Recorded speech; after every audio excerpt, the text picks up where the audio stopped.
Chapter 24. Breeze, bird, and flower confess the hour. The rain had ceased since the sunset, but it was a cloudy night, and the light of the moon, softened and dispersed by its misty veil, was distributed over the land in pale grey. A dark figure stepped from the doorway of John Smith's riverside cottage and strode rapidly towards West Endelstow with a light footstep. Soon ascending from the lower levels, he turned a corner, followed a cart track, and saw the tower of the church he was in quest of distinctly shaped forth against the sky. In less than half an hour from the time of starting he swung himself over the churchyard stile. The wild irregular enclosure was as much as ever an integral part of the old hill. The grass was still long. The graves were shaped precisely as passing years chose to alter them from their orthodox form as laid down by Martin Cannister and by Stephen's own grandfather before him. A sound sped into the air from the direction in which Castle Boterel lay. It was the striking of the church clock, distinct in the still atmosphere as if it had come from the tower hard by, which, wrapped in its solitary silentness, gave out no such sounds of life. 1, 2, 3, 4, 5, 6, 7, 8, 9. Stephen carefully counted the strokes, though he knew well their number beforehand. 9 o'clock. It was the hour Elfride had herself named as the most convenient for meeting him. Stephen stood at the door of the porch and listened. He could have heard the softest breathing of any person within the porch. Nobody was there. He went inside the doorway, sat down upon the stone bench, and waited with a beating heart. The faint sounds heard only accentuated the silence. The rising and falling of the sea, far away along the coast, was the most important.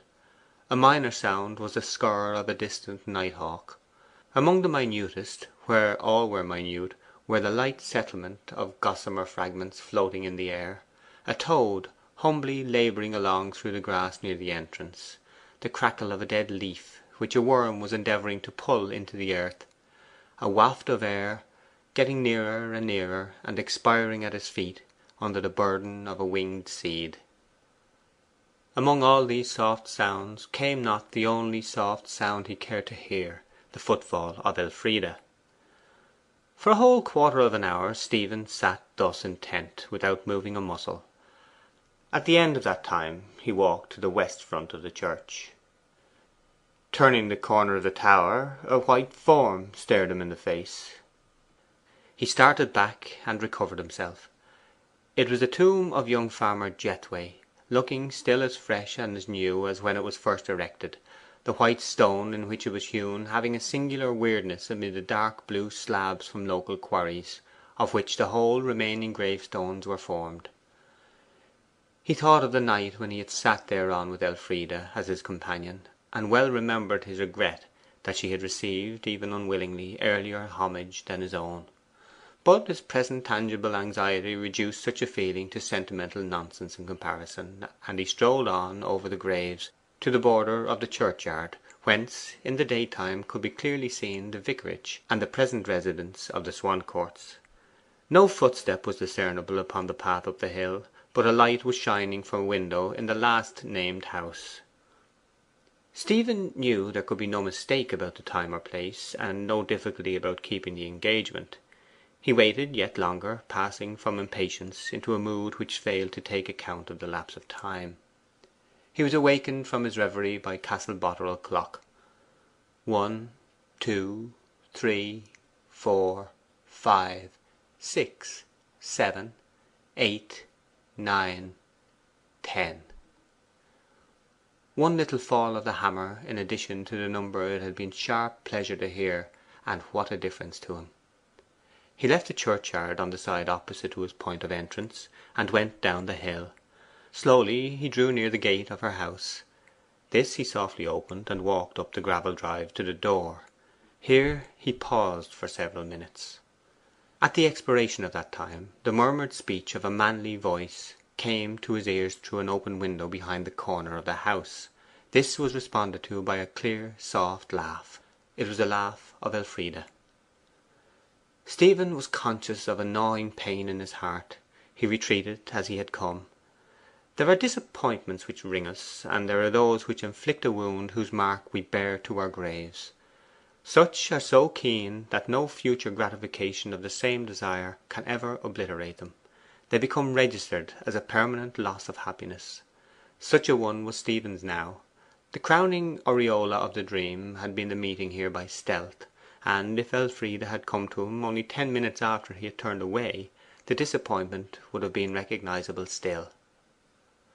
When the young man reached home he found there a letter which had arrived in his absence. Believing it to contain some reason for her non appearance, yet unable to imagine one that could justify her, he hastily tore open the envelope. The paper contained not a word from Elfride. It was the deposit note for his £200. On the back was the form of a cheque, and this she had filled up with the same sum payable to the bearer. Stephen was confounded. He attempted to divine her motive. Considering how limited was his knowledge of her later actions, he guessed rather shrewdly that between the time of her sending the note in the morning, and the evening's silent refusal of his gift, something had occurred which had caused a total change in her attitude towards him. He knew not what to do.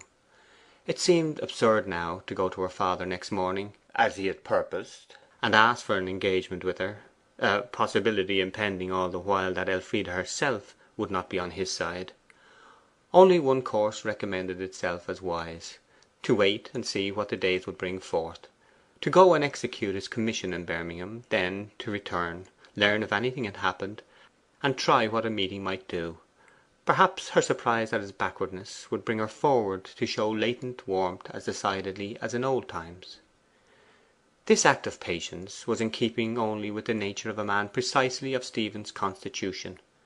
9 men out of 10 would perhaps have rushed off, got into her presence by fair means or foul, and provoked a catastrophe of some sort, possibly for the better, probably for the worse.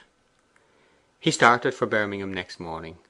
A day's delay would have made no difference, but he could not rest until he had begun and ended the programme proposed to himself. Bodily activity will sometimes take the sting out of an anxiety as completely as assurance itself. End of chapter 24.